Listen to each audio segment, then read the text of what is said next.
सीमा और विवेक के रिलेशनशिप की जो भी प्रॉब्लम्स थी वो कैसे रिजॉल्व हुई। तो पहले मैं आपको बताती हूँ कि सीमा और विवेक कौन है। सीमा और विवेक दोनों आईटी प्रोफेशनल्स हैं और वो एमएनसी में जॉब करते हैं, एक बहुत अच्छे शहर में रहते हैं। दोनों के पास एक बहुत सुंदर 12th फ्लोर पे फ्लैट है और दोनों की अरेंज मैरिज है। बहुत सालों से सीमा और विवेक दोनों ने बाहर पढ़ाई करी है और बाहर जॉब्स भी करी हैं। Now they were so tired, they just wanted to settle and start a small tiny loving family. उनके फैमिली मिली और ये अरेंज मैरिज पक्की हुई, दोनों ने एक दूसरे को पसंद किया। Now they are living together for almost 2 years। Vivek को बहुत छोटी छोटी चीज़ों पे गुस्सा आ जाया करता था, जिसमें सीमा को ऐसा लगता था कि इस छोटी छोटी चीज़ों पे गुस्सा करने की कोई ज़रूरत नहीं है। इनफैक्ट अगर आपको गुस्सा आता भी है तो इतना सारा गुस्सा करने की क्या ज़रूरत है। जो विवेक था वो समझ नहीं पाता था कि वो गुस्सा क्यों कर रहा है। वो कहता मुझे गुस्सा आता है, मुझे ये नहीं पसंद है, एंड उनके बीच में ये कॉन्फ्लिक्ट बना रहता था। दूसरी तरफ सीमा को ऐसा लगता था कि शायद मुझ में ही कोई खराबी है, आई एम नॉट गुड। तो वो अपने एफर्ट्स बढ़ाती जाती थी, वो दूसरी कई सारी ऐसी चीज़ें करती जाती थी जिससे विवेक को शायद अच्छा लगे और ये रिश्ते में वापस से खुशियाँ आए। पर हर छोटी चीज़ पे झगड़ा हो जाना, विवेक का गुस्सा कर देना, वो उदास हो जाती थी। जब भी विवेक गुस्सा करता था वो उदास हो जाती थी, ये सोचकर कि कहीं ना कहीं पता नहीं मैंने क्या गलती करी है, मैंने क्या करा है जो मुझे इतना डांट रहा है, या जिस बात के लिए गुस्सा कर रहा था वो बात उसके दिल में चुभ जाती थी और वो सोचती थी कि मैं सही नहीं हूँ, मैं कहीं गलत हूँ, जिसके वो एफर्ट्स भी डालने की कोशिश करती थी। ये है ना एक बहुत बड़ा लूप है। अब ये सुनने में बात बहुत छोटी सी लग रही है, पर जब हम इस चीज़ को फेस करते हैं, आप समझ सकते हैं इसको, हम सभी के रिलेशनशिप में कोई ना कोई समस्याएं रहती हैं, तो ये छोटी सी चीज़ कितनी बड़ी हो जाया करती थी। ऐसे ही जब विवेक का वर्क फ्रॉम होम था तो वो घर पे काम करता था और सीमा अपने ऑफिस चली जाती थी। इवेंचुअली थोड़े थोड़े दिन बाद सीमा के ऑफिस में भी पता चलने लगा कि शायद इसका झगड़ा हुआ है, उसका मुंह उतरा सा रहता, वो उदास रहती। एक बार तो ऐसा हुआ कि विवेक अभी दिन भर काम करने के बाद अपने फ्रेंड्स के साथ, अपने कलीग्स के साथ बाहर जाने का प्लान बना लिया और उसने सीमा को बताया कि तुम आओगी तो मैं जा रहा हूँ अपने दोस्तों के साथ। और सीमा इस बात पे बहुत गुस्सा हुई क्योंकि उसे ऐसा लग रहा था कि सुबह जो भी कुछ बात हुई थी उसमें गुस्सा होने की कोई बात नहीं थी, तो भी उसने गुस्सा करा। सीमा चुप रही, उनका झगड़ा हुआ, फिर सीमा ने कुछ बोला, उसको वो रोने लगी और झगड़ा आप समझ सकते हो ना बहुत ज़्यादा बढ़ गया और सारी चीज़ें बिगड़ गई।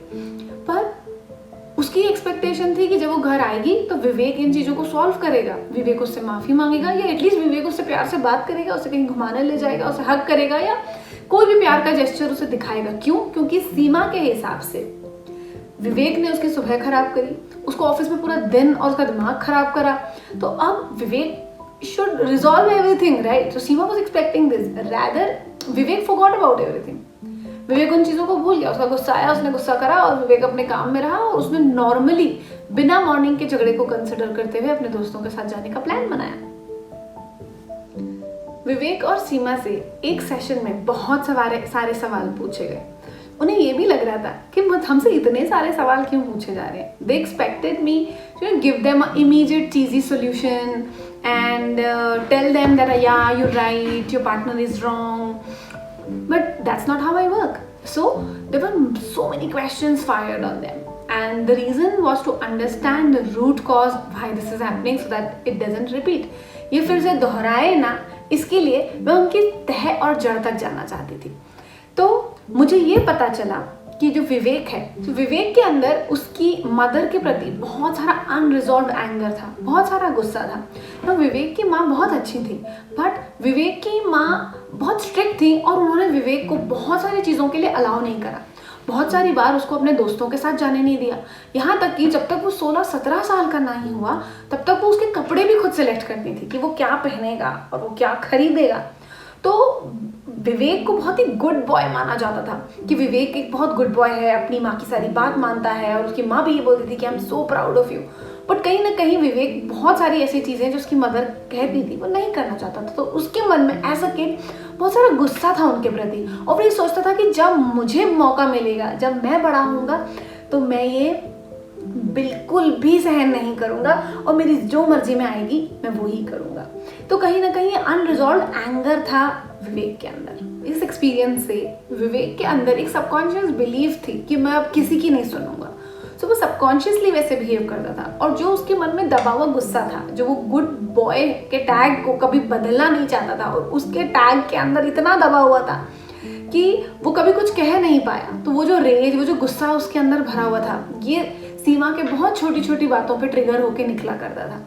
और एक दफ़ा हम सीमा की तरफ देखते हैं कि सीमा अपने घर की सबसे छोटी बेटी थी, और सीमा का एक बड़ा भाई था जो कि पढ़ाई में उससे अच्छा था। सीमा हमेशा एक एवरेज स्टूडेंट थी, और वो सीमा से हर चीज़ में अच्छा होता था, और उसकी पूरी फैमिली, उसके पेरेंट्स हमेशा कहा करते थे कि भैया से कुछ सीखो, भैया से कुछ सीखो। और इस चीज़ के चलते सीमा की सेल्फ वर्थ काफ़ी कम रहती थी। दोस्तों, ये सारी चीज़ें सरफेस पे नहीं दिखती हैं, कॉन्शियसली हम इस बारे में बात नहीं करते हैं, बट सबकॉन्शियसली ये हमारा ऑपरेटिंग सिस्टम बन जाती है जिससे हम ऑपरेट करते हैं। तो जब भी सीमा के से कोई नेगेटिव बोलता था, उसको ब्लेम करता था, उस पर गुस्सा करता था, तो सीमा खुद में दब जाती थी। उसे लगता था मैं ही हूँ प्रॉब्लम, मेरी प्रॉब्लम है, मैं कहीं ना कहीं गलत हूँ, मैं अच्छी नहीं हूँ। And she tend to self introspect and reflect in a negative manner। वो अपने आप को एक नेगेटिव दिशा में देखना चालू कर देती थी कि मैं कहाँ गलत हूँ।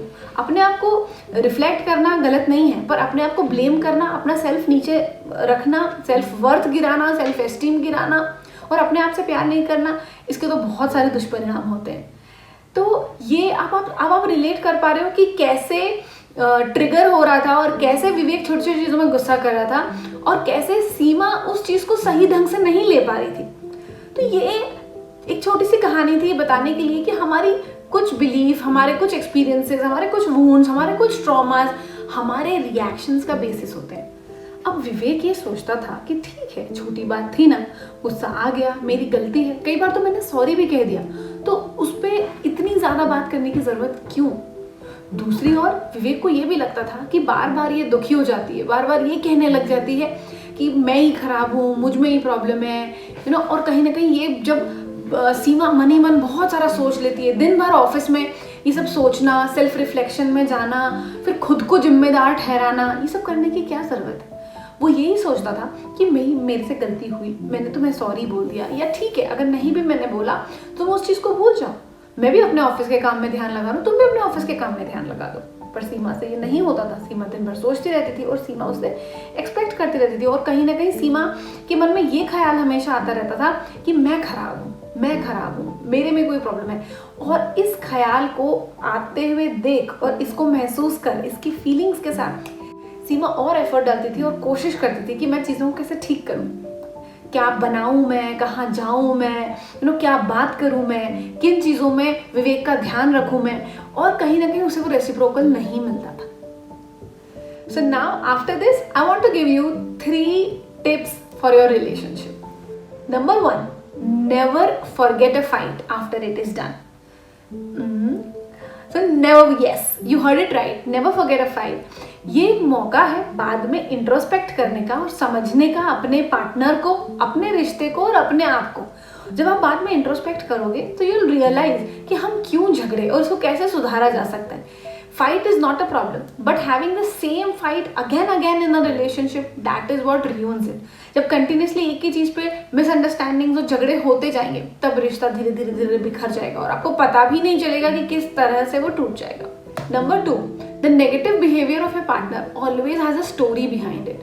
आपके पार्टनर अगर कुछ भी नेगेटिव बिहेव कर रहे हैं, किसी प्रकार से बिहेव कर रहे हैं, तो यू नीड टू अंडरस्टैंड कि what is the story, where is this coming from, why your partner is behaving like that. Your partner's every negative behavior has a story behind it, so you need to understand that story either by yourself or by a help of any therapist like me. So once you understand what is the journey, where they are coming from, why this particular behavior is coming from, so we'll not judge and tag it like we do. Number 3, commit to keep your relationship first and partner first. I always say ego रख लो या relationship रख लो, so you have to always keep relationship over ego. And for this is very difficult because हमें आदत नहीं है इस चीज़ की। सो इसके लिए हमें अवेयर होना पड़ेगा। हमें शुरू में दिक्कत आएगी, but we need to be aware in our relationship कि ये जो भी कुछ हो रहा है ये क्यों हो रहा है, और इसमें हमारा जो लेंस है, जो सामने वाले की तरफ है, वो हमको इंटरनलाइज करना पड़ेगा कि why are we behaving the way we are behaving and what change we need to bring in ourselves to bring change in the relationship. So now, if you have any questions, do ask me in the comment box below. And I'm an empowerment coach, a relationship coach. I help so many people resolve all their relationship conflicts. मेरे सारे झगड़े, सारी परेशानियाँ जो कि हमें ऐसा लगती हैं कि कैसे resolve होंगी, and I help people do that. So if you need any help, you can just drop in comments. और इस चैनल को ज़रूर सब्सक्राइब करिएगा if you want more of such stories and tips for the relationship management and your conflict management. And yes, for you to understand your relationship better, मैं description में एक Google form link डाल रही हूँ. It's a 2-minute form.